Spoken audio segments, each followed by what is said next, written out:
Сауысқан,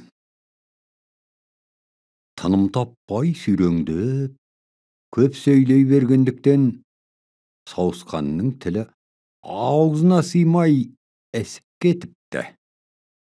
Ақыры асу ішуден қалыпты, енді қайту керек. Сауысқан ешбір амал таба алмапты. Сонан соң тырнаға жалыныпты. Тырна, тілімді емдеп бере көр. Сені қандай дерт болса да емдейді дейді ғой, шөптен дәрі жасайды екенсің. Саған шипа боларлықтай шөбім жоқ. Көмектесе алмаймын дейді тырна. Солай ма?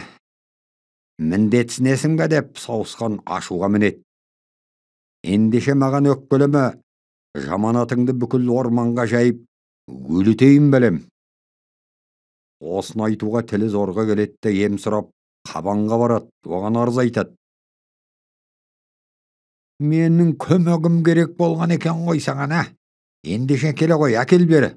Сүйреңдеген тіліңді суырып алайын. Өзіңе де жақсы, біздің де құлағымыз тынышталады дейді қабан шабынып. Сауысқанның үні өшіпті. Сауысқанның тіліне түйнеме шығыпты деген сөз бүкіл орманға тарап кетіпті.